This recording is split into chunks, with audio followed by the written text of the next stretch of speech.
Talking the Blues.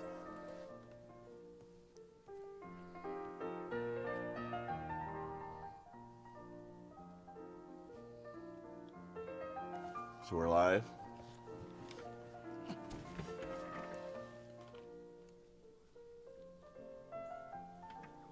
Only his mic is up. It's time, right?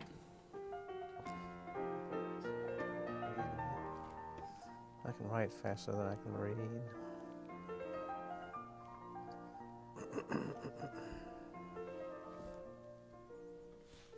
You ready? Let me see if I can fill this bucket up real quick. The rain has been collected in an old fish tank, and swimming in the mid-level depths is the Jawn fish.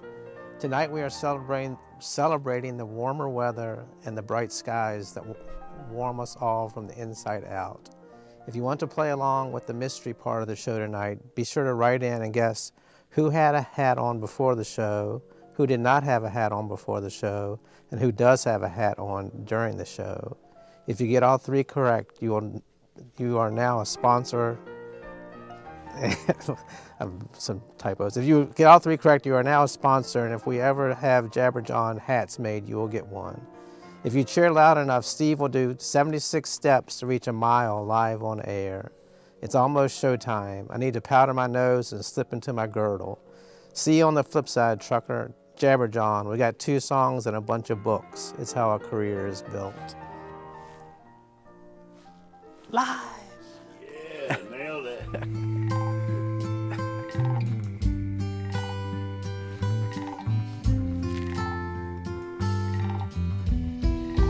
So you might have to get up and walk around for 3 76 little frogs sitting on a log. One of them fell in. One frog said to the other frog, well, you better go get her. 2 little frogs sitting on a log. One of them fell in. Last little frog, he sat and thought, good thing they can swim. Jabberjaw. Jabberjaw. Jabberjaw. Jabberjaw. 3 little frogs sitting on a log. One burst into a grin. One frog said to the other frog, wonder what's got into him. 2 little frogs sitting on a log. One laughed until he is red. Last little frog, he sat and thought, must have been something I said. Jabberjaw. Jabberjaw. Jabberjaw. Jabberjaw.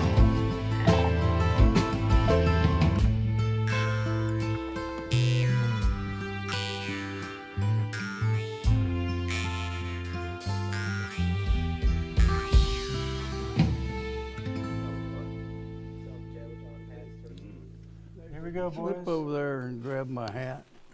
I might have it down here and put it on halfway through the show. You had to throw off the numbers. Exactly. Oh, we're in?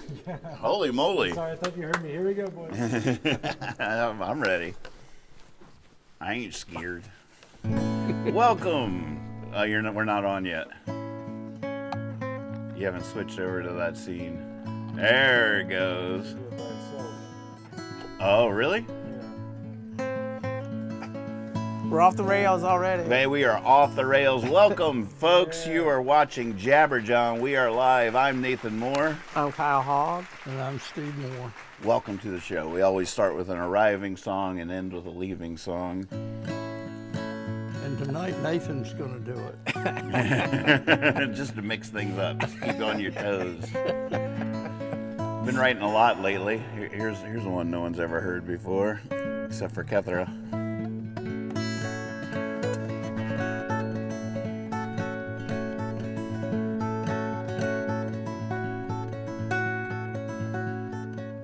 I'm gonna get a Greek fisherman cap and find a new way to play this guitar in my lap. I'm gonna sing to the town, never seen me around. Make that funky sound, alright, get down. We only got a little while here.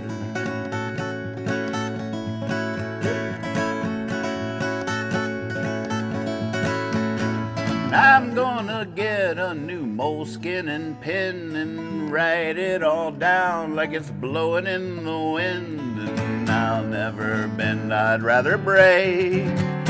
Oh, for heaven's sake, make that funky sound, all right, get down. We only got a little while here. Take it, Kyle. Oh, God. Man, that's Give this my man a jam. kazoo.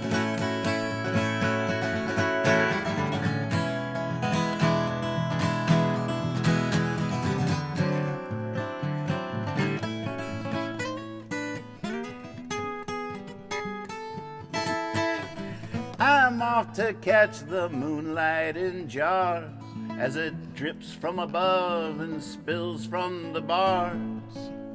Oh, line. I'm gonna fill every page. Oh, it's all the rage.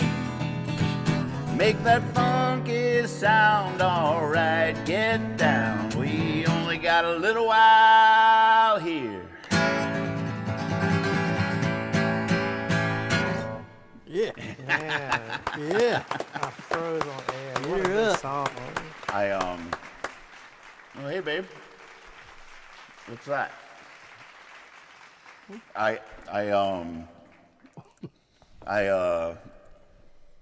It's based on a true story. I played this Paul Simon tribute concert the other night, and the gentleman that came in and sat down next to me was wearing this hat. Oh. And I was like, sir, older gentleman. I was like, can I inquire about that hat? What is the story on that hat? What kind of hat is that? He says, it's a Greek fisherman's cap. And so we started talking, and he ended up letting me try it on and everything. And I was already online looking for one at the time. Lex, will you give me what she just brought you? Yeah, she said you need to get this. You have this right away. It just showed up, but she said, "I'm sorry, he's got to have this right away." What in the world? Wow. The new me. The Greek fisherman. Oh my goodness. Man, wrapped and everything. I just don't even know what to say. I can smell anchovies already. Ladies and gentlemen, look at that. A Greek fisherman cap. That's Now what? Now just watch. What? I Watch knew. the Oh, change. there's a thing in there. Is The your moment this guy walked in, I was just like, "Grr," like my eyes shot out of my sockets. I saw a whole new future ahead of me. I was like, let's see if I'm wrong about this.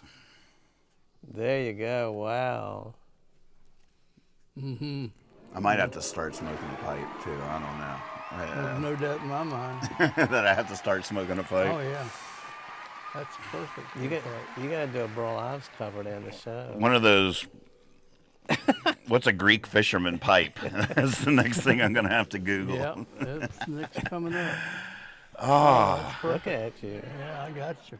it's a whole thing. It's a whole thing. You're gonna have to find a place to sit like every day, and drink coffee or something, so people can talk to you for advice and stuff. You're right. Yeah. Let me quote to you from. Actually, what you need to find is a wharf. A wharf. We have one. There you go, the wharf. I mean, Yeah, luckily, totally. Stanton happens to have a and you can wharf. just sit That's your down new, there. I'm that's just- your new hangout. Yeah, just be sitting down there like I'm waiting for a train that's never coming. So you have your moleskin notebook and your sealskin jacket. Oh, you caught that lyric. Yeah. I thought that might be a cryptic lyric for most, but you were right on it. I'm gonna get a new moleskin and pen. Like, what the heck? What kind of condom is that? Perfect fit. Fit a mole, it'll fit me. Speaking of perfect fit, I've had to do quite a bit of a deep dive in terms of hat sizes. The fact of the matter is this is the second one of these hats that has come to this house, because the first one was the guy that I met at the Paul Simon tribute was a little small on me. It was a 7 1/4. Okay. So the one I first ordered was 7 3/4, and it was too big. I was so sad because I just wanted to become this guy. Right. And I'm like, oh. And so I got online and ordered a size smaller than that, and which led me down this whole rabbit hole of hat sizes. It was very mysterious, and I've learned a lot. If you don't mind, I'm just gonna do a little lesson. I know you have a good lesson for us tonight, but I'm going to start with a little bit of a lesson from what I learned from my deep dive in hat sizes. Because, all right, so I ordered the 7 3/4. This is a 7 5/8. Wow. Now, to get the hat size, I was like, how do they determine this? So I got this tape measure and measured the circumference of my head. And it was 22 inches. Now the hat size is 7 5/8. So here's the question. What do those two numbers have to do with each other? And I'll give you a hint.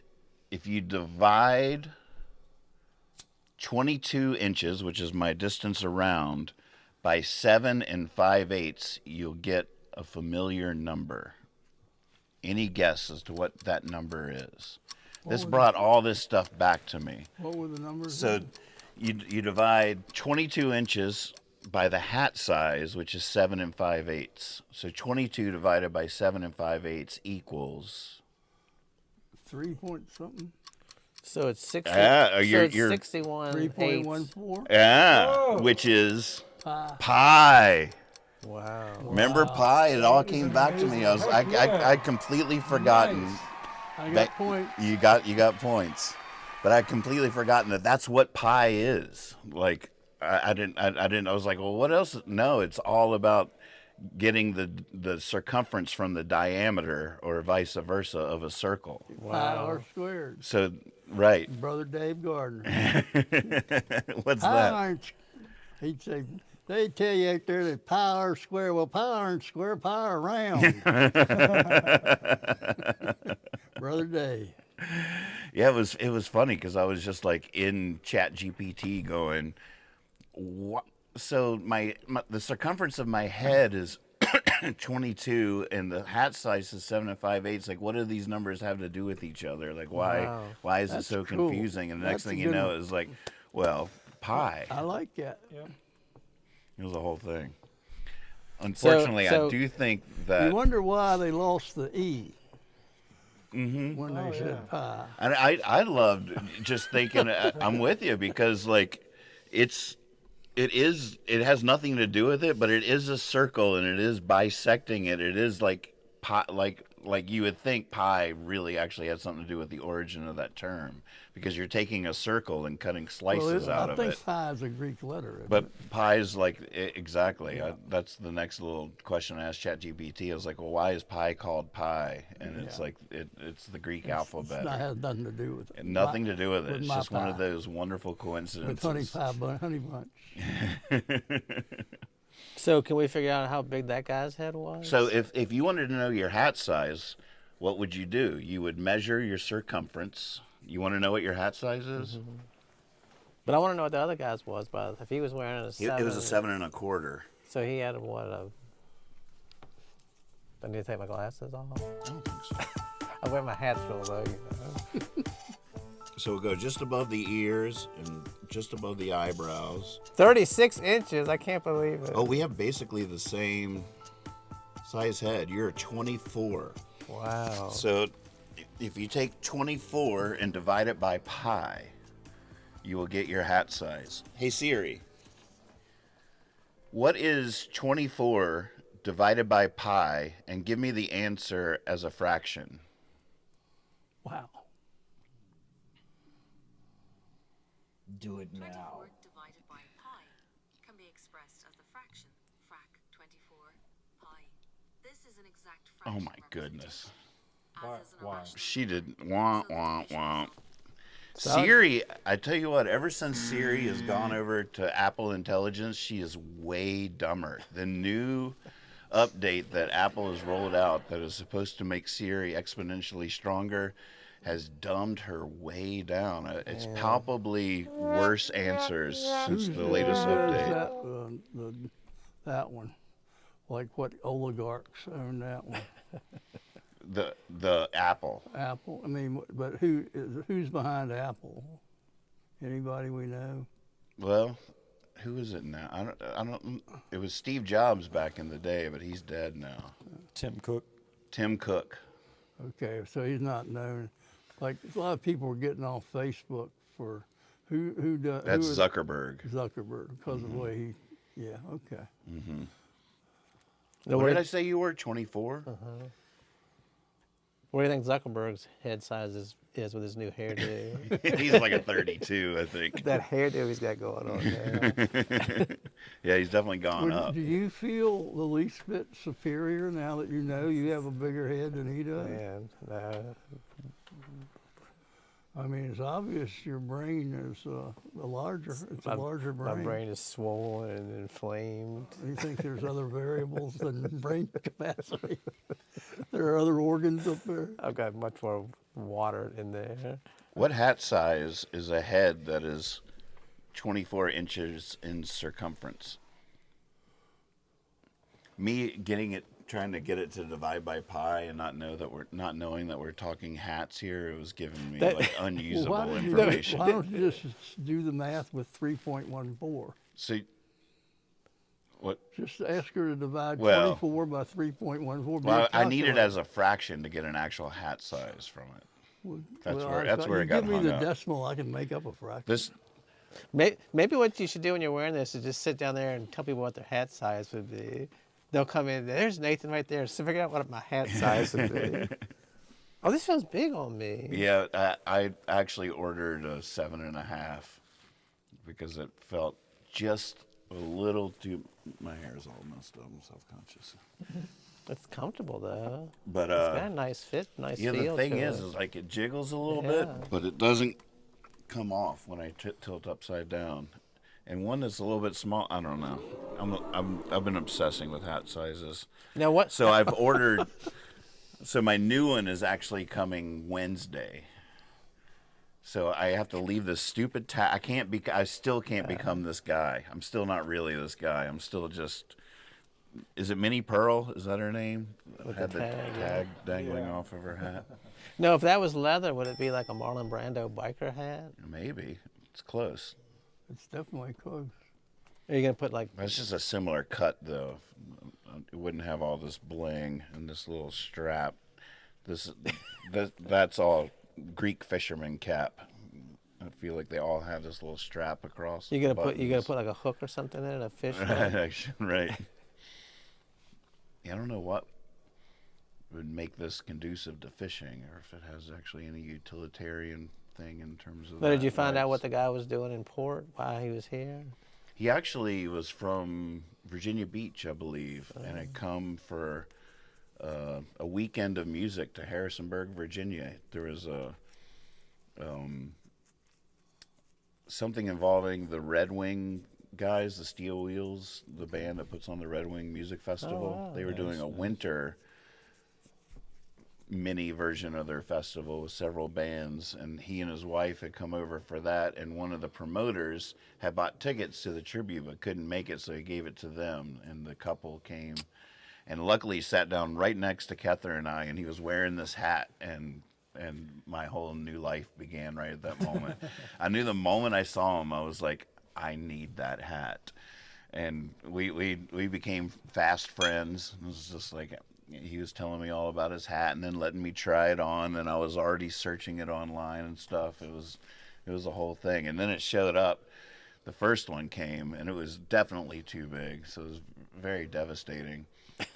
And I'm still a little bit in limbo here, frustrated that I have to wait till Wednesday to really become this dude. But did you have a hat on when you were talking to him? Mm-mm. Nope. And the just while we're here, I didn't talk much about it because it was at the Little Grill Collective in Harrisonburg, which is a tiny place, and it was sold out immediately. So I wasn't promoting the show, even though I'd known about it for a while. But it was last Friday at the Little Grill Collective, and it was a beautiful night. It was just a wonderful night. I sang Lincoln Duncan, which apparently was a little bit more of an obscure track than I realized. Nobody really knew it. Do you remember that song? Yeah. And is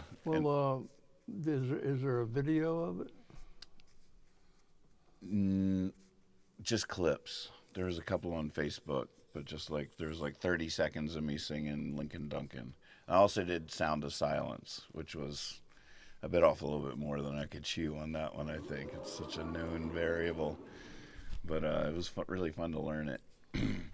But it was such a sweet, cozy night, beautiful crowd. Everybody was That's great. having a blast, and Chris Howdeshell hosted it, and it was his endeavor, which is funny because the last 2 times I played in public was at his invitation. Lex and I opened for his band Dr. Howe at Marino's, one of my last public performances, and then he invited me to this. So that guy is single-handedly responsible for getting me out of the house and performing.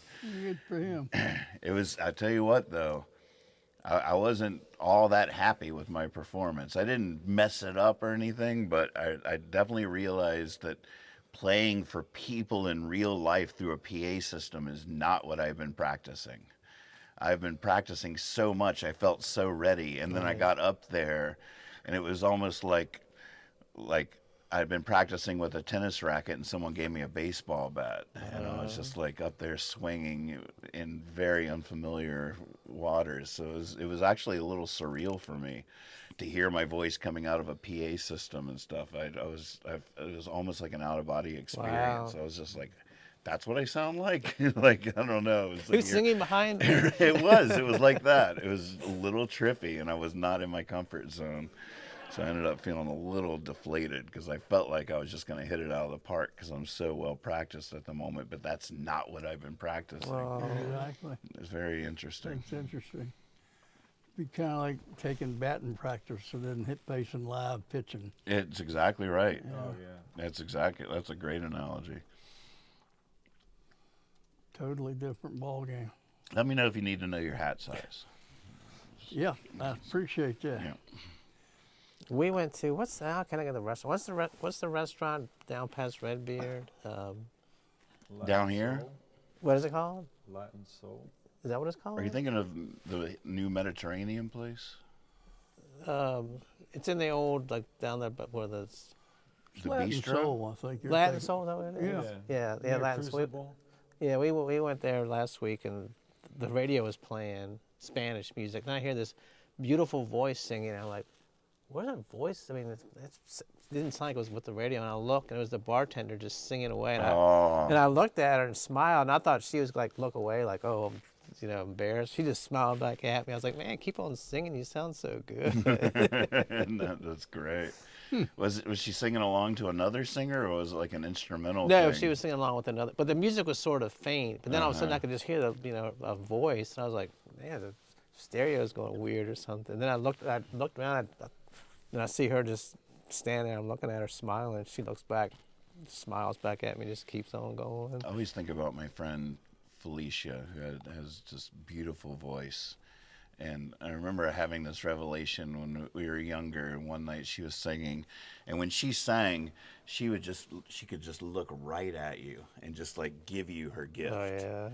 And I was like, oh my God. The weird revelation I had at the moment was like, I don't give when I sing, I take. And because Felicia was giving, and it was so remarkably different than what I did. Like, I could never imagine just singing to you like I'm giving you a gift. Right. I'm like just over here in my own world, hoping you're Right. hanging on every word or whatever, but not like giving you my gift. Like, I just couldn't even, it was so profound to me. It's still a lifetime aspiration to reach that point, to achieve that level of. That's beautiful. Now, is that the same for your own songs or covers, or or is it easier to sing a cover because it's not? No, that's even. I'm gonna be a mess in that regard, no matter what. But a cover is not comforting, and my own song is already riddled with so many other agendas or whatever that I doubt I'd ever could really achieve a state where I'm just giving you my gift. I'm just sharing my gift with you or whatever. But the love that she could sing with and direct right to you without any hesitation was so profound and inspiring to me that I'll always aspire to that, even if I never achieve it. Now, do you ever walk around the house just singing without playing on the guitar? Yeah, a little bit. But you feel more comfortable playing an instrument with it? I definitely got to sing in the shower a lot of times. Figaro, Is that your shower song? Do you do that? You crush that, don't you? You do. Figaro, Figaro, Figaro. That is the kind of stuff that comes out in the shower, though. It's so fun. That's where I always sing in the kitchen, but I don't think I can remember singing in the shower. Really? Wonder if your shower doesn't sound good.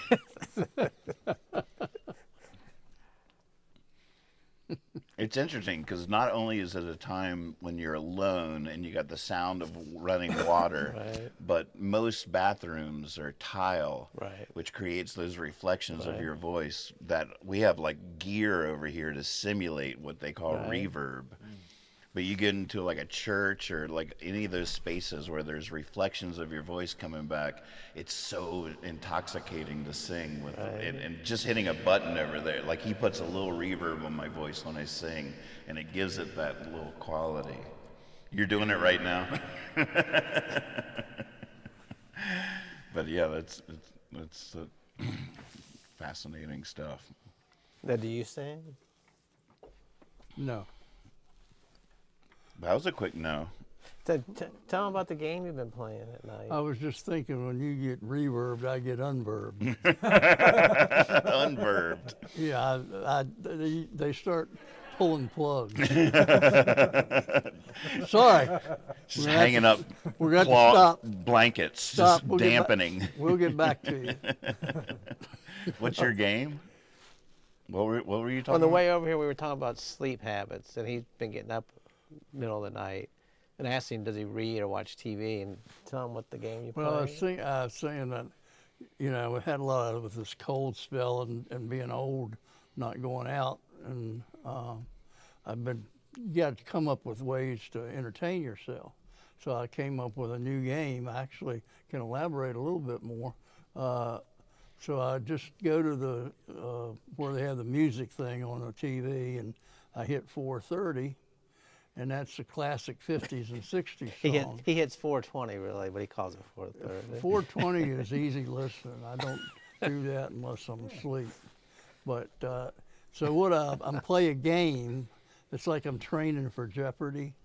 But I close my eyes and the song comes on, and I get a point if I know the song and a point for the artist. And then I'm listening to the music and got my eyes closed, and I'm playing that little game. So I play to 10, and I write my percentages down, and I try to get 10 out of 10 and see how I'm doing. I started doing it with the classic country, and I realized I don't know a doodly about old country songs. I thought I knew a lot of them, but there's so many of them that I've never really heard of, and I can't distinguish. I mean, some of these guys, I mean, they're very distinctive, but I just don't know it well enough. So I'm averaging like 4 out of 10 on country. And are they pretty good about telling you who it was in an expedient, satisfying way for your game? Well, see, that's why I have to close my eyes. It's on the TV. It's on the TV. It's on the TV. I see. All right. And they have the group up there. So That's perfect. I close my eyes and then I open them. Oh, that's great. And I can watch Instant it. satisfaction on that. But the other thing that happens is it's a learning tool too, because there'll be a song from 1959.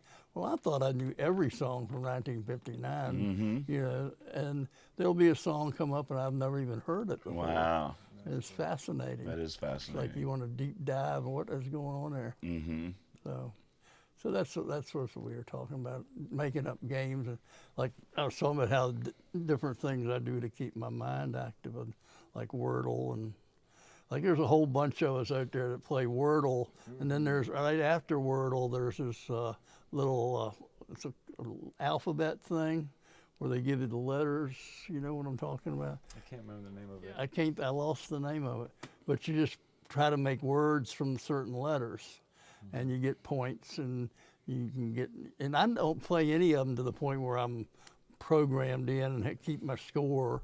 I just do it for that day and move on. But that's a good one. People do that. A lot of people do that one. Heather's been playing a new game that's pretty fun where it's like 16 different phrases or words, and you have to figure out which 4 go together. So like, oh, these 4 are all one group because those are all types of hats. And these 4 all go together because they're all oil companies. So it'll be like Shell, and you'll see that Exxon, you'll see that Shell, but then it'll be like beach. And you're like, oh, wait a second. No, the Shell goes with the oil companies. Or it's pretty. You get three misses. Is that like there's an app for it? You should ask her about her app. She has some good ones that you probably like in the world genre or those kinds of. It's good to keep your mind active. Yeah, I like that one. They got some out there now. It's like Quirtle, is what they call it, and it's 4 Wordle puzzles that you're doing simultaneously. But all your letter guesses and their placements are registering for each puzzle simultaneously. Oh, interesting. Wait, that didn't make any sense to me yet. Well, you have to sacrifice some, to solve, you know what I mean? But it's a whole different way to play. Wow.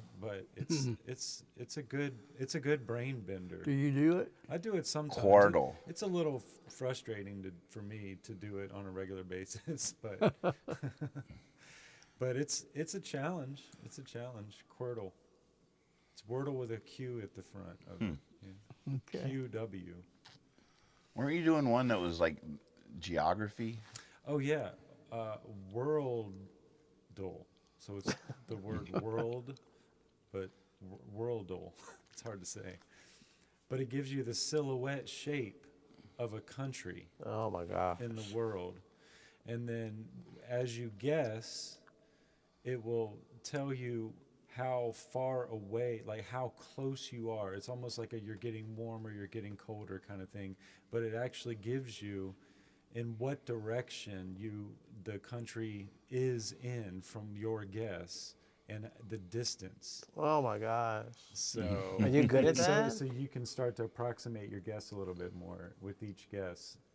I do okay with that. Yeah. But there's a world map you're looking at the whole time? Nope. Oh, God. How many countries? I don't even know how many countries there are. It's just the shape of a country. What's that? I don't even know how many countries there are. Oh, I don't. 200? Yes. It's amazing to me. Every once in a while on Jeopardy, I'll hear a name of a country I've never heard of before.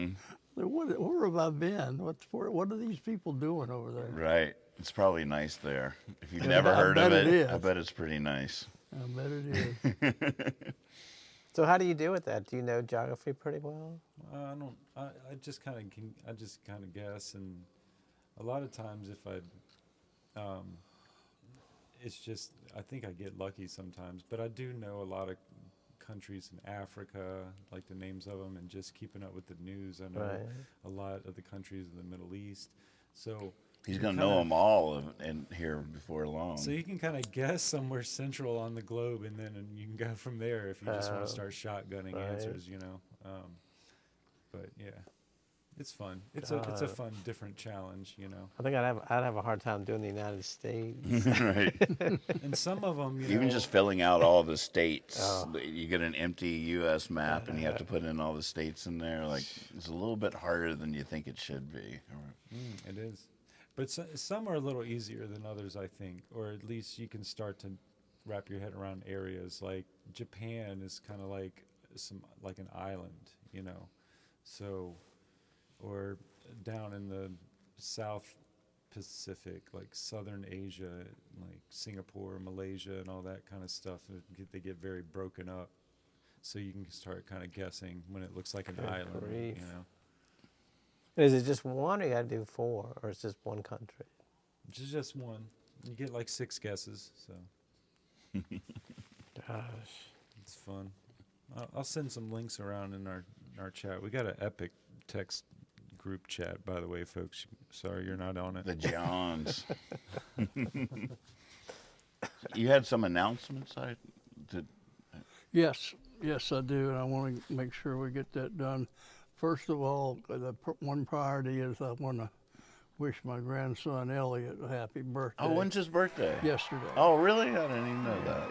Yeah. Yay, happy birthday, Elliot. He's turned 4, and this is dinosaurs and astronomy, which I really respect because he's exploring the past and the future and the possibilities. And he's a very well developed young man. So, happy birthday to Elliot. That's wonderful. I also wanted to give my regards to Harry Browning, who was in town and came all the way up from Florida and visited old friends, and we got to see him. And He's a good egg. he's a wonderful man, and I love him, and I just wanted to hope he's back home safely if he made it back yet. But How do you travel? he had someone help him drive up, Oh, wow. so it was good. I think everything went well, I hope, and I got to see him one night, and it was a true pleasure. So Yeah, that was he's- great. So, and then the last one is I had a friend saying that one of the sad things about getting to be older and elderly like me is people moving on, and he was saying it was sad to see so many of his idols and people he's respected and grown up idolizing that they're passing on and getting old, and that type of thing. And so that got me thinking. But I wanted to say something about that. But before that, I wanted to also give a shout out and a tribute along these same lines to the memory of Bill Walton. Oh, I didn't hear he passed. Bill passed on in the early 70s, and I just think he, as a cultural icon, he did a lot to change the way people think about people. About all kinds of things, about hippies and athletes. Okay, we're talking about the athlete Bill Walton. Yeah. Yes. I thought so. Okay, Yes, okay, I'm okay. talking about the athlete and hippie extraordinaire. Yeah, a lot of people might not even know anything about him. If you want to give a brief Well, encapsulation of what. He captured that a Ken Kesey spirit in reality, and I saw him his whole life, and I admired the way he played the game was perfect for what he did. He was a tall white man in a black man's game, and he played it with great character and strength, and he did everything right. He was a passer, and he thought of the team first and all the good things that the great players do. And but then he became an announcer after that. But the whole time he was a hippie. I mean, he played for Coach Wooden. He was a serious athlete, don't get me wrong. But he also was a Ken Kesey on the bus guy. Yeah, he would take the team to Grateful Dead concerts. Oh, yeah. Yeah, I mean, he was totally there. But he had that spirit of love about him, and he was just a good time, and I just never saw a bad side of him. I loved him. Oh, that's not true. He got really irritating toward the end of his career. Oh, really? He was a little too much sometimes. You're trying to watch the ball game, and he's going on about something happened nationally, which is good, that he's talking about it, but not during my ball He's like game. almost like a Willie Nelson character, He's definitely in that realm. just building bridges. From, Yeah, and going back and tying that in to the whole idea of what my friend was saying about being sad. One way I'm looking at it is that when I pass on into that next world, the first thing I'm going to do is find Bill and Mary Tyler Moore and John Prine. We're going to go to a Jimmy Buffett concert. That's gonna be a good show. It's going to be a great show. Yeah. So there you go. That's what I had. That was my announcements. Nice. That was good.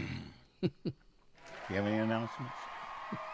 It's It's Margie's birthday. Oh, cool. Happy birthday, Margie. Yeah. A lot of birthdays. Mary Todd's birthday is Tuesday. Gosh, according to Steven on YouTube, he attended 869 Grateful Dead concerts. Woohoo! He went to Egypt with the Dead. He was there when they did their Egypt stuff. Wow. I feel so lucky to have been able to experience the Grateful Dead phenomenon. It was that was all still happening when I was young, and between the Rainbow gatherings and the Grateful Dead scene, I mean, a lot of people don't really appreciate, but you know, that was almost like the end of nomadic culture at least in the United States. Yeah. Like that was the last vestige of that.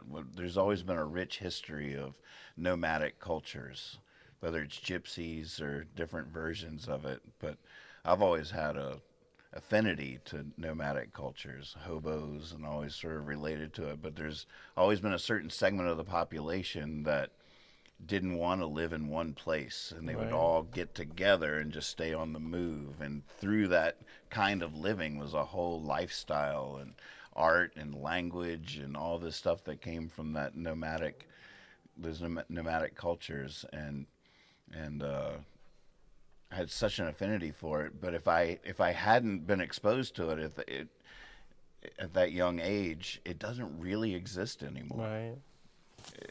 The world is now all private property. There's a lot of things you could talk about in terms of that, but at the end of the day, the basic fact is there is not really a nomadic culture in the United States now. Not with any integrity or cohesiveness or cultural shared identity. It's pretty profound. I mean, the book now is I can't think of the full title, but the title is Bohemians, like cigarettes, coffee, cafes, and something else. It's written by this guy Herbert Gold, and he does like a study from like Paris to Miami Beach, San Francisco, like how these people, like you said, they grew up in the Grateful Dead time and stuff. And now they're still trying to hang on to that. They end up in these little pockets of different places in the world. If you look, you can find like all the old hippies Key living. West, So, right, yeah, right. like, you know, so he travels around and talks to all these people and stuff and sees what keeps them going. Interesting. Yeah, it's really That's good book. current, modern day. It was probably like maybe 10 years old. Mm-hmm. Really funny written. When it started, you could tell when he started off he was really into it. Now he's just basically having fun. About 3/4 the way through, he's just having fun writing. Beautiful writer. Just, you know, like, is he even talking about Bohemia anymore? Now he just you know, riffing on stuff. It's really fun. I was reading about Django Reinhardt, one of my heroes, the gypsy jazz guitarist from back in the day, and you know the manouche, their gypsies or whatever would live in caravans, and even after he got hugely successful, like he hated hotel rooms. He hated, like he lived in his caravan even though he could afford all kinds of stuff. But to him, like the sterility of a hotel room, it reminded him of a coffin, and the sheets, like it was all too sterile. Right. And it just reminded him of a hospital or death or something. And like he would much prefer to live in his caravan, in his little wagon or whatever. It's just so interesting. Like, And when did he pass away? it was probably the 40s or something. But that was his life, and you know, like they would all travel around these little covered wagons, and that's where he lived. And they'd set up camp in different places, and you have the fire going and the camaraderie, and that was their lifestyle. And any stable life or to move into a house was just so constricting and terrifying to him. And it's just such a beautiful thing, and it's hard to even measure what we lose as a collective, not having that as part of our consciousness. It just doesn't exist anymore. Did he ever come to the United States, do you know? He did, and was thinking about moving here for a while, but then eventually, after a few months, he had to run back to his familiar. The dream didn't live up quite live up. But he was very, very inspired by our jazz. Like that was, as an artist, he got a lot from coming to America. But the whole dream of maybe moving here was, that bubble was popped by the actual experience of it. It's like, nah. I think I'll just take this inspiration and go back to where I'm comfortable.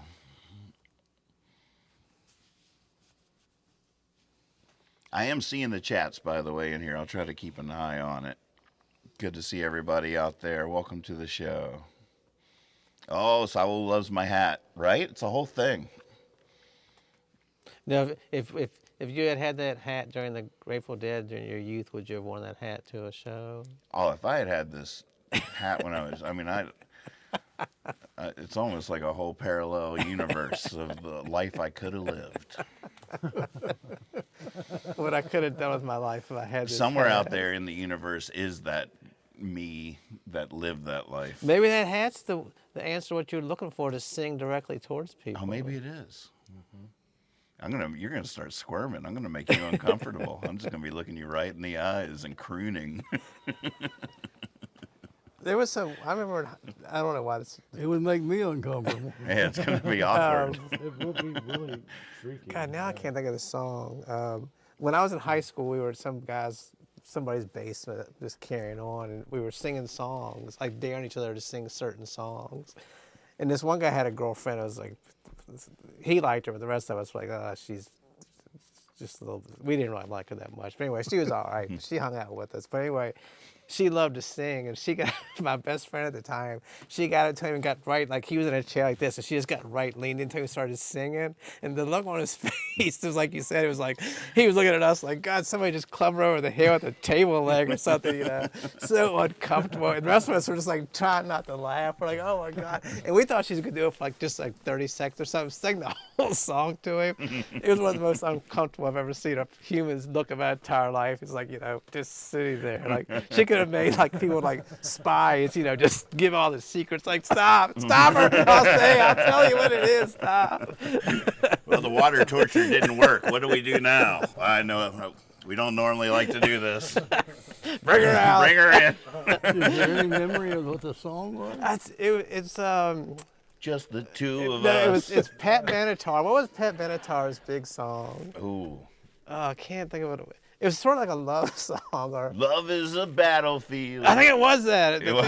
And he just sitting there like, oh my God. Heartache's a heartache. Is that one? I can't. Oh my Same God. song? I think it might be. Oh my God. Just and she was performing it. She was loving it, and he looked like, you know, like he was looking at her like, I've never hit a woman before, but I'm gonna have to like chop you in the throat. Oh, like take her down or something. Oh my God.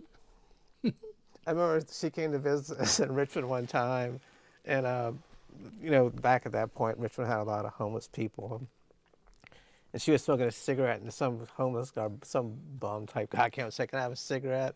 She goes, "Oh, they're light." And he goes, "I don't give a F what they are. Give me a cigarette." She was like, "Oh, okay." I'm not being fancy here when I'm asking for handouts. Just give me a cigarette. Just give me They're a light. cigarette. That's sort of sweet. You think I'm a chooser too? I look like I care. I just picked up those two butts off the sidewalk. Come on. God, now that I think I have a lot of memories about her. There was a place called Rockets, like, you know, punk rock club down there. I was probably in there, like, you know, over the years I lived there, probably like 500 or 600 times or more. I never saw anybody eat anything in there. It was one of those places you weren't about to order food in there. But she went in with ordered an egg salad sandwich. I mean, we were all looking at her like, you have to be crazy. I don't even know. I guess they have to have food to keep the bar open, but they must have made people that work there eat or something. I don't know, because, man, she ordered that egg salad sandwich. We were like, you're the bravest person I've ever met in my entire life. Right, in Virginia, you have to serve a certain amount of food, right? Yeah. I hear you. That's funny. Oh, my God.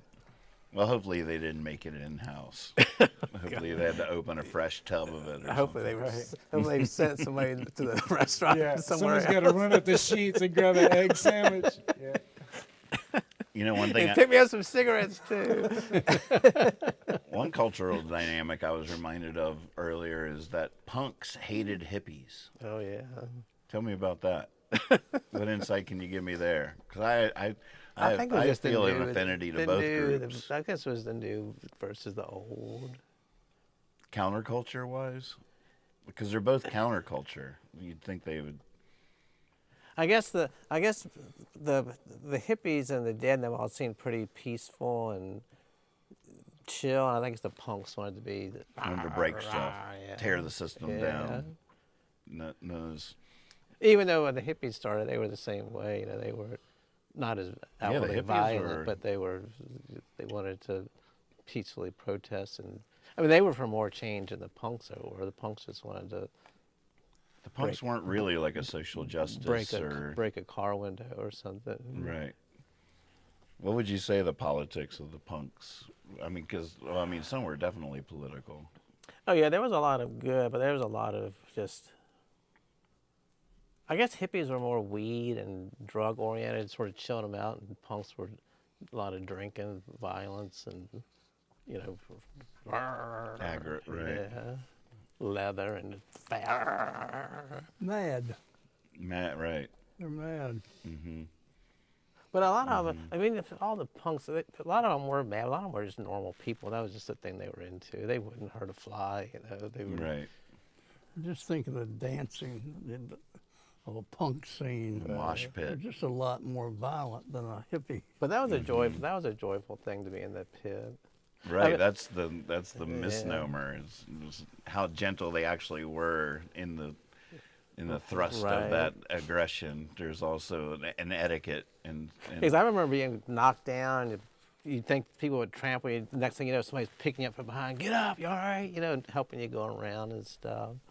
But then it got to be like a bunch of eggheads and jocks in there that didn't know what was going on. So they were throwing elbows and all that stuff. The only time I've ever wanted to do, not violence, but I remember there's a band called the Bad Brains. oh, they're great. And they played in Richmond one time, and they came out, and HR was the lead singer, and the crowd going crazy. He takes his mic stand, just throws it across the stage, and it goes into a speaker, and just bang! So they had to stop the show for like 5 minutes while they fixed all that. Then they came out. Tore the place up. And to this day, I think if he had said, "We're gonna go outside and flip over every car outside," I'd been like, "Oh yeah!" I'd been out there like, "Oh!" Burn down the city! Ah! I was so fired up, man. I would have I don't know, grabbed a wrench from somewhere. Oh my God, that was crazy. But it's the whole thing. It's just They were that good, huh? it's just the It's your feel. team won. It's just it's that weird feeling of community you get that music can do to you. Like the Dead thing. When you're there, you're all family. You're all watching out for each other. The punk thing was the same thing. I mean, you'd go see a show and you'd get all sweaty and holler or something. You'd go outside. Hey, how's everybody doing? Everybody was just normal people. There was a scene in a show we were watching last night where I was like, man, there's just nothing more frightening than an angry mob. Oh, yeah. Like it's just like a horrifying phenomenon. The way a group of people can turn so dark suddenly. And it's just like, ugh, it's just chilling to me. It's like any of these individuals would never have anything to do with, but you get a group of people together, and next thing you know, like that stuff can turn on a dime, get weird really quick. Mobs are strange. That's like the Eagles, the Super Bowl, and the crowd is like, it was like, where do they let these people out of? They all probably have jobs and normal people. They just get out there and just let's burn the city down. Like, what in the world? We won. It's so weird. What a strange. I guess it is just a way to release your tensions and your, I don't know. That is, I mean, I think, man, that's scary. I wouldn't want to go to one of those celebrations. We went and saw the Beastie Boys opened up for Run DMC one time. Oh wow, what a double bill I that know. was. And we were walking, we were there on the floor, and some little kid comes up and just punches my girlfriend in the face, and she falls down, and I'm just like picked her up and like held her, and these guys were going crazy. And then on the way home, her brother, some guys came up, just hit him in the back of the head and just started kicking him and stuff. I mean, people just go crazy. You know, they get music can just fire you up in a bad way. And combined with alcohol. Yeah. Whew. Lord have mercy. Lord have mercy. I was reading some. That's what y'all called entertainment? I was reading something about this guy went to some Dead show in D.C. and he came out. And, these guys came up to him, were talking all friendly to him, and they held him and took his car keys and stripped him down naked. And he said they just got in his car and drove off, and he was just standing in D.C. totally naked. They had taken everything, didn't have any money. These weren't deadheads, were they? I don't know. He said it was outside of a Dead show, you know. So they probably knew people were coming out, you know, stoned or he'd been drinking or something. So he said he was just standing there like, oh, what do I do? This is someone you know? No, it was like an article I was reading about things that have happened to people at shows. And nobody probably thought anything of it. Just a naked person Yeah. walking around outside of Dead shows. They just blended right in. I know where we Had should. a good time, I see. No, help, I've been robbed. Did y'all hear about the Gene Hackman mystery? Yes. Did you hear about that? I heard it. It sounds like carbon monoxide. It poisoning. did, but apparently the gas company. So those that don't know, breaking news yesterday: Gene Hackman, great actor, was discovered dead in his home. His wife was also dead, and where it gets really, they were in different rooms. He was in the mud room. She was in the bathroom. There were pills scattered around the bathroom. But also, one of their dogs was dead in the closet in the bathroom where the woman was found. So it sounds like carbon monoxide poisoning, but another dog was alive. Another dog, two more dogs were alive. One was inside and one was outside. They were 3 German Shepherds, apparently. And so now the gas company came and said they couldn't discover any leaks of any sort. So it's being investigated as suspicious, but that doesn't necessarily mean foul play. It's just there are unanswered questions. But she was 20 years younger. Like he was what 90 something, and she was 60 something. Yeah. And so that's a pretty, I don't know. There's a little mystery on our hands. We here at the 108 like to try to crack these cases. The only clue was the loud punk rock music playing when they went in there. Well, the news is so bad. We saw this one headline, the frantic 911 call. We're like, oh my God, a frantic 911 call. We went right to it, listened to it. It wasn't frantic. The person had just seen a dead body through a window. Like he was upset. But the headlines just, you know, they're all trying to sell you something. It worked. We clicked on it immediately. Yeah, we would have clicked on it even if it hadn't been described as frantic. But it's just so weird how the headline is often very misleading. Oh, yeah. Clickbait. And when I read it this morning, it's like Gene Hackman, you know, 93, found with his wife, 68, dead. And I'm like, that's weird. I mean, of course you think something, you know, suicide or murder or something at first. Right. Wow, that's crazy. So there was pills, you said, Well, around her? Around her body was an open pill bottle and several pills scattered about. Like maybe she was taking one and fell over or whatever, and they spilled, and then You're how old? 93. Shit. Oh. I mean, the first thing I thought of was like he died and she just wanted to be with him. That's or what whatever. I thought too. And then when it said the dog, I was like, I've heard of like dogs like that, like, oh, my owner's gone, I'll just lay down and die too. Mm-hmm. Yeah, I don't know. If any of y'all know what happened, let us know. Steven says, according to Randy Quaid, he got the biggest royalty check in Hollywood. Are you saying Gene Hackman did? Or Randy Quaid was just bragging, and this is a tangential boast? If anybody knows Gene Hackman's hat size, let us know too, in case we want to celebrity auction buy some of his old hats. So what are you going to teach us this week, Dad? Oh, You're not going to tell your funny story? No, not that one. I don't know. Sometimes pregame I get the best laugh of the night, and y'all don't get it. He runs it by me, and if I don't laugh hard enough, I guess y'all don't get to hear Or it. if you laugh too hard. Yeah, I was like, oh, I can't do that. I can't do that. Well, I'm always full of laughs. It's just you happen to be there for that one.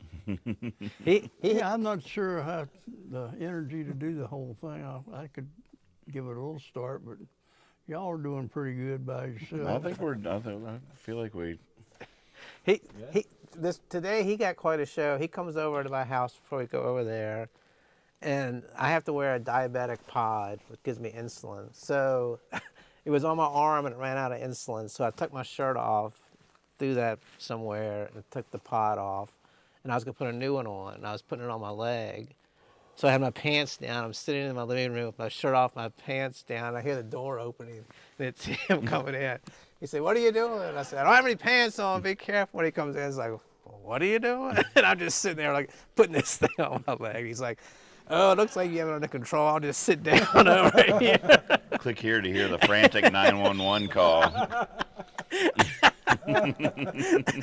They found us both dead, me with my shirt off, my pants around my knees, him just sitting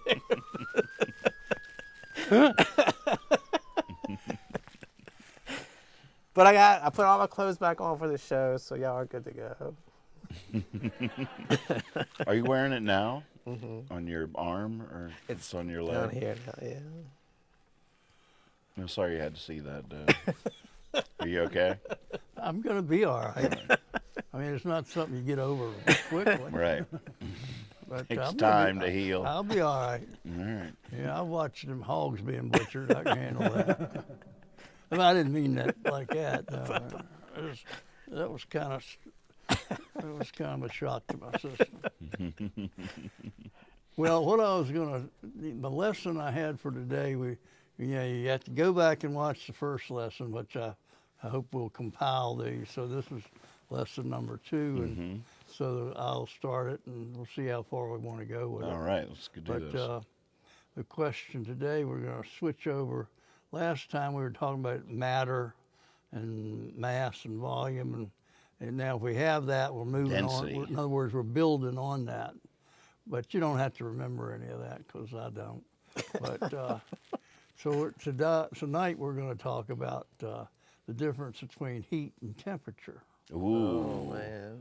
And, this is some good stuff. I think there's a lot of good stuff in there. Heat and temperature. And that can go back quickly to density. We can talk about a whole lot of things after we understand the difference between heat and temperature. So if you had a teacher in school one day and he said, Kyle, what's the difference between heat and temperature? What would you say? And what would you say? Or let's give you all time to think about that or talk about that. And you're invited. You're in the class too, Lex. Oh, okay. What comes to mind? How would you explain that? I would think temperature was like a reading, and heat was more like a force. Or Yeah, energy that or was my something. first thing too. That temperature is a measurement of heat. That heat is the force, and temperature is the measurement. Heat is the force, and the temperature is the measurement. Well, what if I said that both temperature and heat are measurements, and they have different units, but they're both measurements? So where will we go from there? Because you can talk about the heat given in BTUs and calories. What's a BTU? British thermal unit. That's what they used to use before they came up with calories. Well, heat to me means hot. Temperature could be cold too. Ooh, Dang. good point. Well, if the temperature goes down, it's because it's getting colder. So you're losing heat. You're losing heat. So temperature is a measurement of heat. But you could go like negative. You could go negative. See, what we're talking about here is what confuses people is, for instance, they'll say up in the ionosphere, they'll say the temperature is 1,000 degrees. I'm just making that up. I don't know what they say. But when you go up there, it's not hot. how do we, that doesn't make any sense. It thinks you can burn up, but you're not, if you go up there, there's no heat. So there is definitely a difference between heat and temperature. So you want me to jump in? So temperature is not compressed. Temperature is, well, that's Keep going. All right, so let's look at it this way.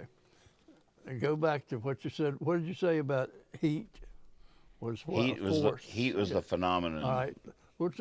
Let's talk about the whole thing about heat. We're talking about movement of those molecules and atoms that we're talking about. If they vibrate faster, they're getting hotter.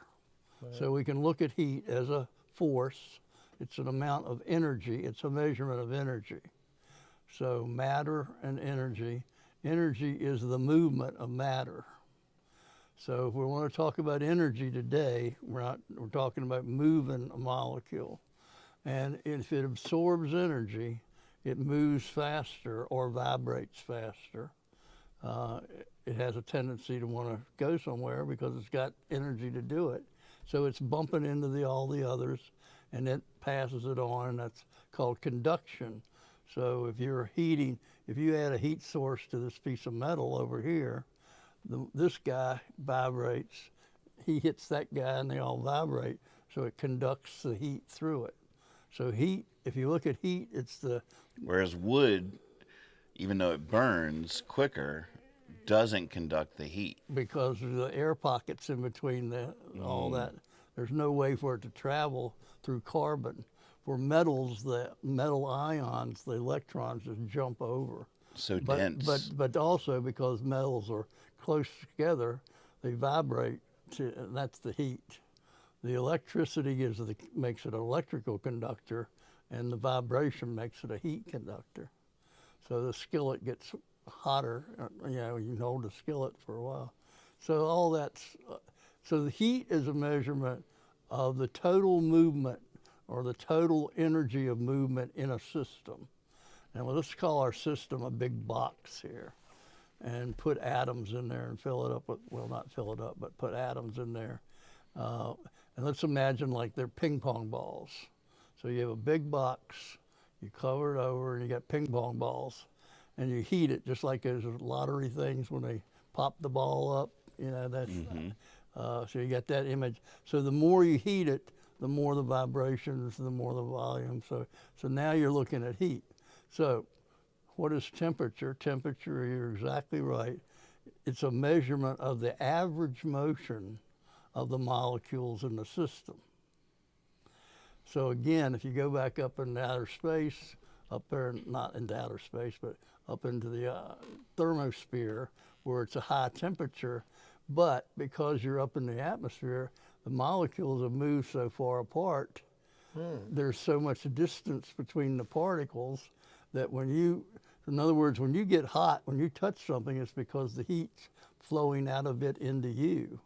But if there's no molecule, the molecules are moving fast, but not many of them are hitting you. So you're not getting, you're sending out a lot more heat. But if one of them hit you, wouldn't that?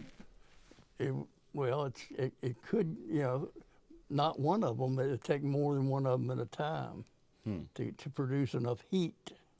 So, the individual molecule's not enough. You have to have a system. So the temperature up there is maybe 1,000 degrees, but the heat is what? Not? Well, it's low. There's not as much heat in the system. Go back to that box. It's like there's not as many molecules and there's not as many ping pong balls in the box. There's only 4 or 5 of them in there.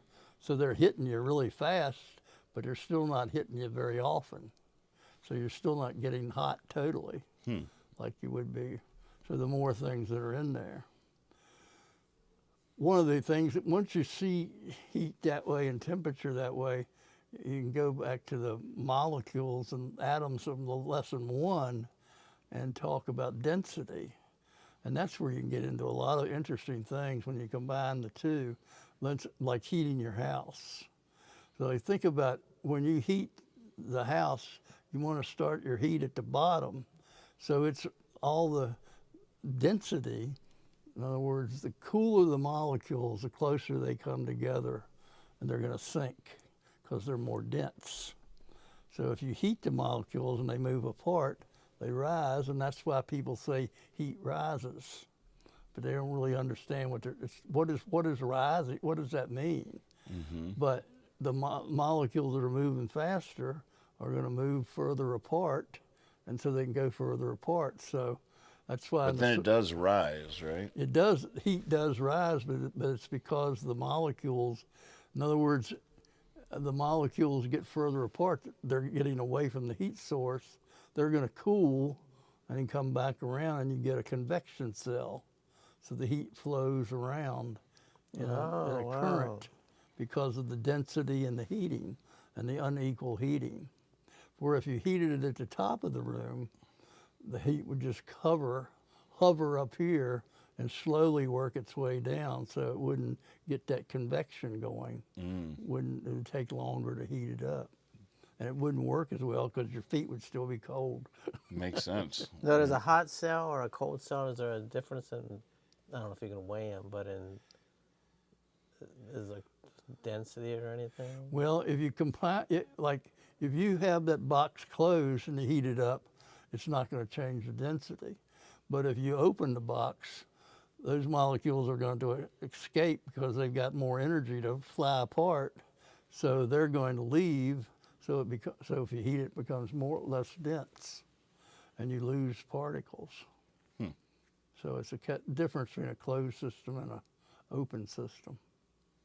Now, is it sort of like if this room was, say this was summertime and there was 70 of us in here, and we'd just be burning up because we're all so close together?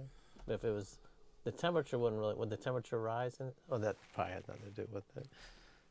Forget it. What do you mean? Well, like say the temperature in here was like 60, then we all jammed a bunch of people in here and it would get hot. But I guess that's just more people making the heat. Well, everybody's emitting more energy. We're burning a lot of energy. So We emit we're heat. warm-blooded, so we're giving off heat. Now, if there's not any heat, if you're giving it off and it's not coming back, that's when your feet get cold. So Do cold-blooded animals not emit heat, or is that they're not producing that heat the same way. what kind of animal is that? Like a lizard or something? Lizards, snakes, reptiles, and amphibians are both cold-blooded. So they save energy. I didn't hear that. Okay. I didn't hear that either. Never mind. So, I don't know. I lost my train of thought. Cold-blooded animals. Yeah. They're producing. They're not generating the same kind of heat. They're not burning the fuel the same way. Why is that? Well, it's to conserve energy. It's a primitive form, but it really is nice if there's if there's heat out there. That's why snakes Lay on the rocks and sun themselves.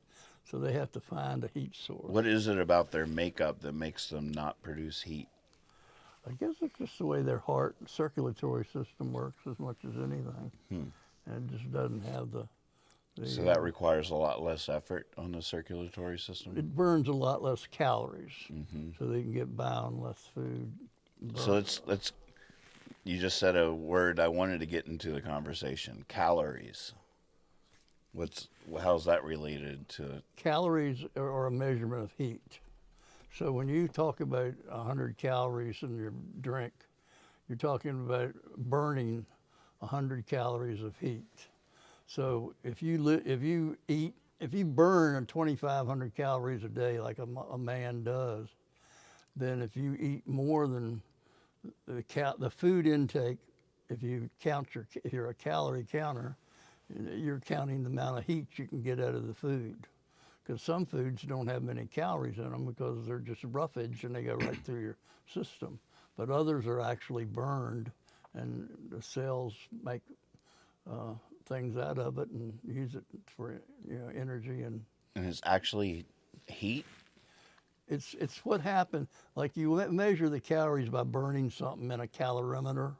You burn it, and you measure how much the water above it and how much the temperature rises. You can figure out how much heat was given off by that flame. Wow. So that's a measurement. So you do that with food. How much energy is given off when you eat that food? And they have ways of measuring that. So if you're watching calories, you're watching how much heat you're making from your food and how much heat you're burning. So if you go running every day, you can eat more calories and not gain weight. And I guess this is going to be weird, but that applies to cold-blooded animals' intake as well, right? Their food still is burned inside them and produces heat in some way? Yeah, it's doing the same thing. It's just not producing as much because it's not trying to keep the whole body warm. So, yeah. But it would still be the same calories. Yeah. A mouse that a snake would eat is the same Yeah, calories he's as a mouse I he's would burning eat. calories too. Yeah. But as opposed to burning calories to make food, using the food to make energy to build his body, he's using it to just live off of. Hey, Police are come here. on in. I think that's about the end. Oh, of yeah. Police are here. I think that's the end of the lesson. Or No, I think I'm through teaching. Yeah? this stuff is so fascinating, but I think it would be more fascinating if let's say I was 16 or something. I was young. This stuff would be so cool if they told you when it was discovered. Like, when did the people start finding out all this stuff? Most of it happened in the 1800s. Like, that just seems crazy to me that somebody in the 1800s was figuring all this stuff out. They were amazing back then because they didn't have the instrumentation. I know, it's like, how did the theory even come to them? Oh, some of the minds of these people are amazing. So when you talked about like the first, how do you imagine like the first discovery of calories? Yeah, it's like, how did How do you, what would be a caricature of that discovery? Because when you talked about it, you're like, there's water above and they burn it and they're measuring the temperature of the water.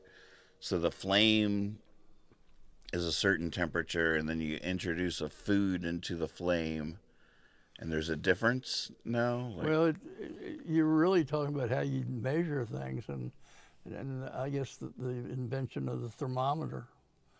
When we all know the two guys who invented different thermometers in the 1800s. We do? One of them is Celsius? Celsius. That was his name? That was his name. And Fahrenheit was a guy's name? Sandy Celsius. He played guitar with. Yeah, I got his with baseball inventions. card. I think I got his rookie Well, card. he did. He was a shredder. Yeah. And so then there was. Is that really was his name, Celsius? Celsius? Yeah. It was Fahrenheit another one? You got the other one. How did you know that? You are amazing. I don't. Do we believe him at this He point? knows all this. No, that's not true. How did you know that? That's not true. Yes, it is. Fahrenheit invented the Fahrenheit scale. Really? Yeah. So, like, do you have any idea what years that was? I don't know the temperatures, like, years. I would thermometers say have been early around. 1800s, but somebody can Google that. Gabriel Fahrenheit. He had a couple. And was it mercury for him from day one? Is that part of the Well, discovery, or they started off with alcohol because it was more accurate, but the problem was it expanded too far and would burst. So that's why they use mercury, because its density it's the densest liquid. It's a metal. Its density is 13.6 grams per milliliter, where water's 1. So if you lose water, your thermometer would have to be, and they used to have one. At my college, they had a thermometer, and it was on the first floor, but you went up to the third floor to read it. Because I don't know if it was water or alcohol or something, but it was a different liquid.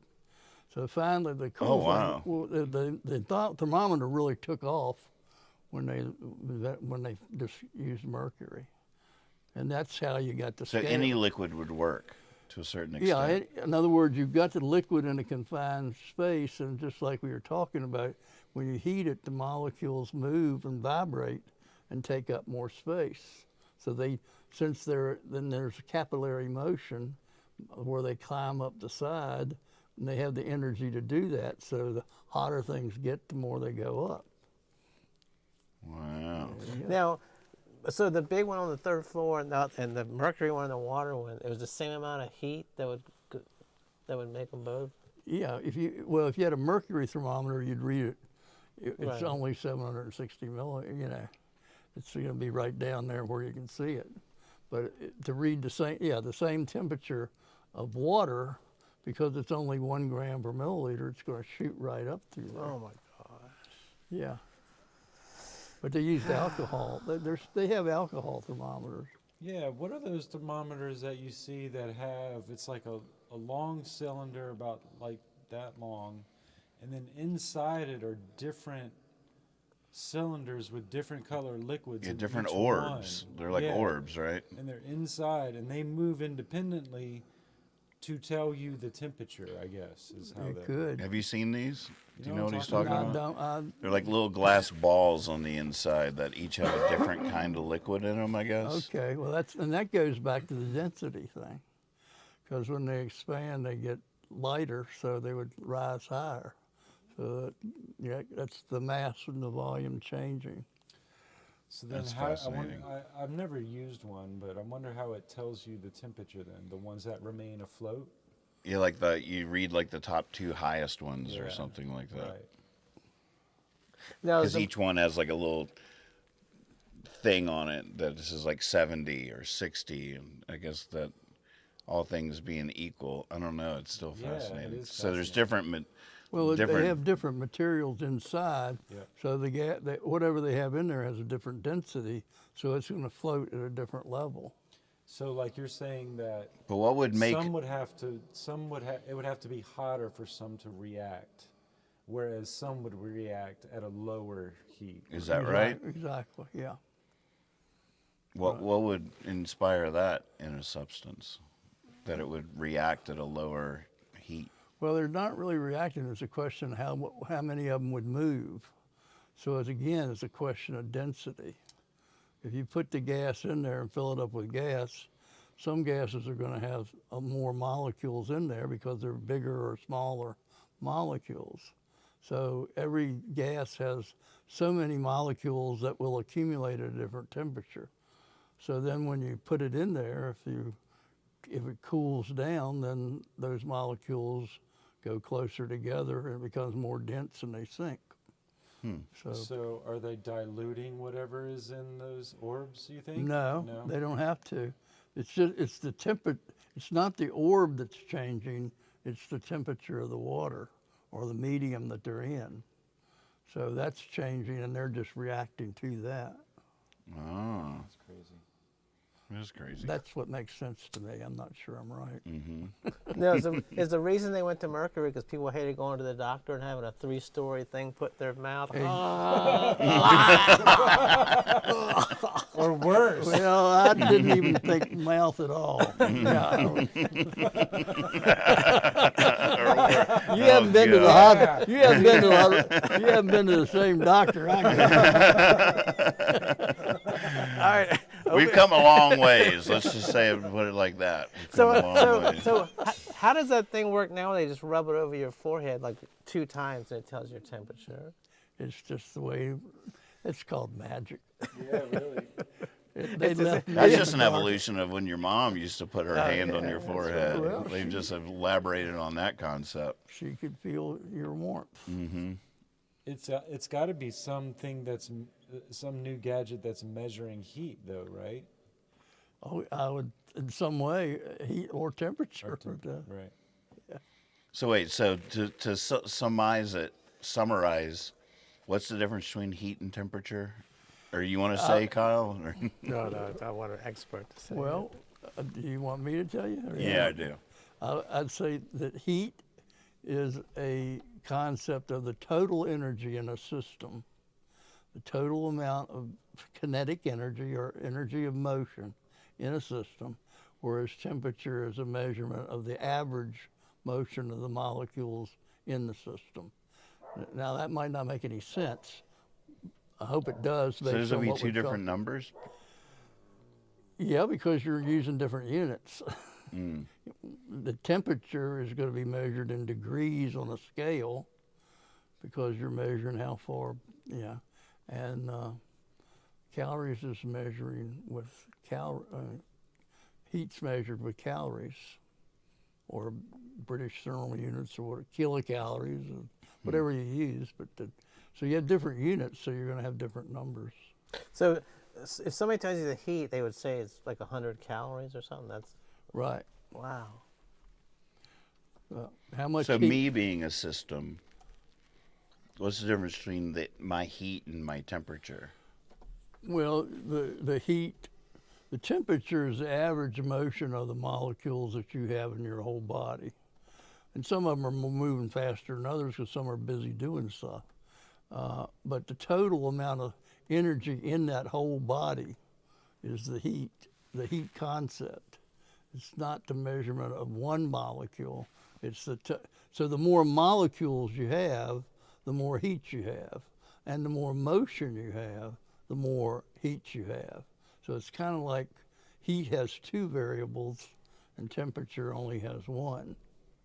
And that's where you run into some of the conflicts where So if I run around the block, my temperature would stay the same, but my heat would change? well, I don't know what would happen when you ran around the block. You might get sweating, hottie and sweat, and you might get cold. I get hottie. I got a hottie when I was running around the block. Yeah, you might become a hottie. I don't know. Well, yeah. Depends on if you're dressed like he was a while ago. Good Lord. You should have seen him at that dead show. See, the only thing I don't like about that story is he acts like I came in and there was something unusual going on. I got the feeling. Because there's a lot of women will be walking by his house and they'll just stop and stare. So I don't think this is an incidental thing. Well, I mean, it also so if people get a temperature, but it's basically the heat. Oh God. Yeah, I mean, they're related. They're not two different things. Right. It's like seeing things from a different point of view, Right.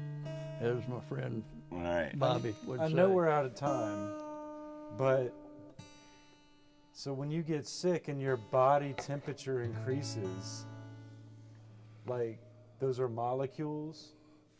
The whole body, your whole body is made up of particles, but yeah, I mean, that's at the molecular level, that's true, but it's also true that you're getting hot because your body is trying to fight off an infection. Oh, So wow. it's pumping energy into an area to try to fight it off. Creating heat. And, Oh, and that's that's creating fascinating. more heat in your whole system. So it's basically you get a temperature because your body's fighting to make you better again. Oh, yeah. Oh, Yeah, it's trying to isolate and get rid of somebody that, or it's fighting a battle and giving off a lot of heat as part of the energy of the battle.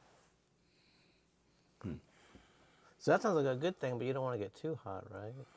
No, that's why, you measure your fever, but if it gets too hot, that means that the system might not make it through. So, same getting too low too. exactly. Hypothermia. Hypothermia is a danger. Man, Lack of heat. I can't tell if I'm smarter or more confused than I've ever been before. Well, you look smarter with that hat on. Yeah, that's all that It matters. doesn't really matter. You got the hat. Isn't that nice? What a It is. relief. I thought about I that. feel like that's true. Yeah. You might not, when you sing your songs with that hat on it, I know, it don't- might not be a better song, but it just seems like it's coming from a better place. You're just going to pay more attention. Oh yeah, people are going to say, "Well, who is that guy?" He was singing Yeah, right too. it's that phenomenon is true. I remember when I first started performing with a beard, people listened a little bit differently. Yeah. I think might have sold a few more CDs or whatever. People are like, I should probably listen to what this guy has to say. I don't know why. I don't think it's fair or right, but I definitely performed for a long time, just clean shaven. And my first tour with a beard, I could there was a palpable difference in the Wow. attentiveness of the crowd. I felt the same way when I was young, and I was going around. People were treating me like I was a sex symbol, and I just, Not taking you seriously. they were not. Like- Well, they were kind of taking me seriously, but for the wrong reason. Right. I just didn't want to be that. I wanted to be more sincere. I wanted to be able to sing right to your face. You wanted to be But more- after what I saw tonight, that ain't gonna happen.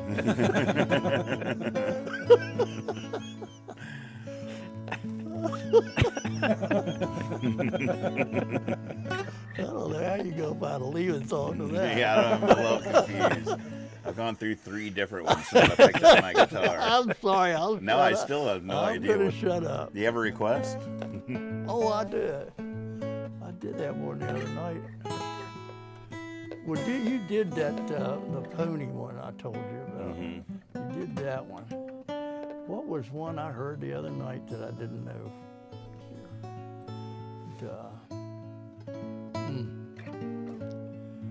Oh, Lord.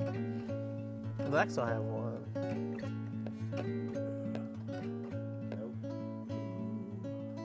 All right, what would fit this? What would be a good one? Oh, yeah, I don't know. But I was thinking about Swaby, come on. You always got a good suggestion. What's that? Ramblin' Man. I was thinking about that song the other day. It Ah. came to me. Heat it up. Come on. All right, let me see. Down at the Horde Festival. Oh, the Horde Festival. All right, give me a song from the Horde Festival. I don't even know what that would be. Well, You gotta play a fish song. the amusement, I reckon. Yeah, early the amusement. Yeah. Oh man. All right. What was a slow amusement song? Oh gosh, I don't know. I have a Horde CD. You would be on that? Now that I've been doing for my intro for my practice each night, instead of, you'll like this, I don't know if you've seen it recently, but instead of just an empty chair with a song playing, it's a slideshow of, I got like hundreds of pictures in there from my touring days. I So watched at the that. beginning of each night I randomize it so it's never the same 2 nights in a row. But one of the slides that's in there is the ad from the original Horde tour that I had. I took some pictures from some of my old scrapbooks, but this is a small little thing. It's just like Blues Traveler, Spin Doctors. Spin Doctors. Yeah, it was like 5 bands or something. The Horde tour. Fish and might have the been amusement on was that. I'm not sure if they were Maybe No, not I don't the think first so. tour. Was that like 90? Yeah. Well, no, 91? more. No, it would have to have been like 94 or Okay. 95 or something. I guess it's crazy. I'll do Lex's request.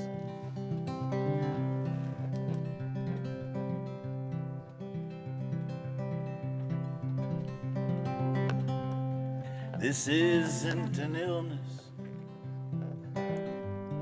It's no strange disease. It's just stillness against a maddening breeze that carries those old songs that's bending the trees. But I ain't going, I'm hunkered down on my knees, and it's hard. No one round here can understand. It's hard. See, I used to be a rambling man. I just realized how this ties into the show. Well played. There's signs along the highway, and then there's signs along the highway. Stay and read between the lines, and you're sure to find your way. God, I love that living, that life. I swore I'd never stray. But I ain't going. No, I'm going to stay. And it's hard. No one around here can understand. It's hard. See, I used to be a rambling man.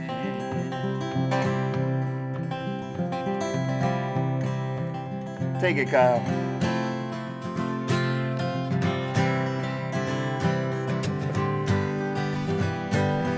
I'll just escape from a cult.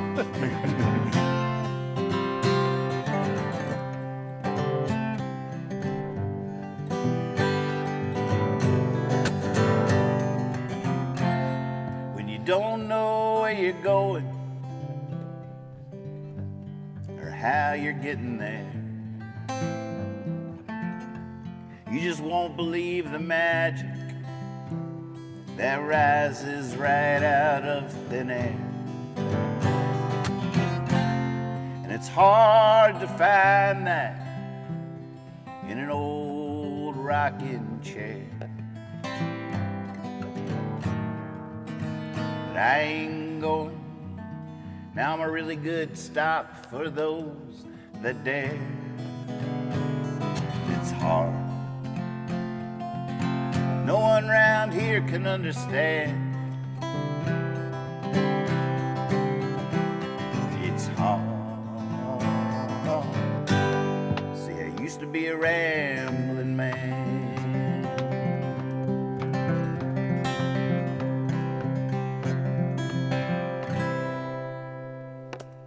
Wow. Thank you, thank you, thank you. Yes, Appreciate sir. it. That's a good way to end it. Yes. Yep, he brought us back full circle to the nomad conversation we were having. Right, and also, you start off with the illness and the sickness, Oh. the heat, the temperature. Yeah, look at that. Well played. Thank you all so much. We'll see you next time. If you hang around for a while, he's going to get 76 more steps in to get his mile. All right. You know, I'm going to tell you one other thing is, it was a hell of a lot better with that hat on. Oh, is that right? It does look good with the hat on. I was 76 steps short, and I'm going to get them right now. You can get them like that. That's how you can. Those count as steps. Everybody, hang on. He's gonna get a mile. Hang on. Yeah, I decided when we were all in the snow and the cold, and I couldn't get out to walk, that I used to cheat and do this if I needed. When did you first discover that worked? Well, I was masturbating. I got to get 10 miles. I've done 10 miles today. got 440 calories. I measure that in calories. I don't know how you measure yours. You're milliliters, aren't you? I still don't know what a calorie is. I just I see. That's why they call you hot stuff. But yeah, I just said something really funny. Hey, I was telling you before we went on the air that during the pandemic, when we do the Friday night get rights, because I was sitting there playing, and while we were playing, I would like dance to our music while we're playing. I'm just sitting there, I'm Right. back over there, just stepping side to side to side, and we would compare our steps, and I'd have like 20,000 steps because we would play like 4 hours straight, and I would just be like Jane Fonda the whole time. And that counted, huh? Yeah. Wow. Yeah, she's like, where are you going getting all these steps? Oh yeah, where have you been hanging out? In other words, I used to not do this because I thought it was cheating, but now I realize that in my station in life, I need to exercise my upper body too. Yeah, and you are burning calories. And I am getting the workout. They're like arm steps. Yeah, that's exactly right. So I measured the total heat Yeah. that I'm giving off. Is it actually measuring the distance the phone is traveling? I have yet to figure out, and nobody's really explained how this works. Because, like, if I walk around the house, I don't get my steps like if I walk outside. How does that work? That is Now, weird. I don't have my shoes on. I'm in my bare feet, But that works in your house. It's an instrument in your phone called an accelerometer. Yeah, I've read that, but what does that mean? I know. We should talk about Is, accelerometers. is it gonna like confetti and ding and stuff when When you I get hit? when I get my goal. It will. Okay, It how lets it- you know. It all gives right, you a little. progress. Well, we're gonna look right now. We're gonna see what he's done. You only need 74 He's steps winded. now. 2,395, It's- and what's little the goal? 2,300's a mile. Ah, So I got my goal. bam! Yay. Ding, ding, ding, ding, ding. I'm walking, yes indeed, and I'm talking, yes indeed, and I'm hoping to go back to me. I'm masturbating. Yes, indeed. I'm getting my steps in. Yes, indeed. All right, close the credits. Good night, everyone. See you next time. Bye. There's several people I want to thank for this honor. Funny story that goes with the masturbating thing. Oh no. Oh yeah. No, we're still on the air Still though. on, but not on camera.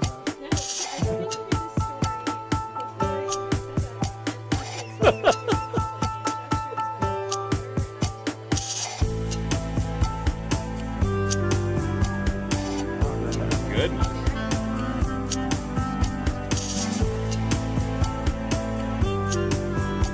Cute. Everybody had crushes on me. 8th grade boys, right? And we had to do a project on the Bill of Rights. So they were in their little groups and they were going to do skits. And so there was this one group of 4 boys, and they were like, Miss Park, we're, so and so is going to be the judge, and we need one of those things, like the judges use, like to call court in session.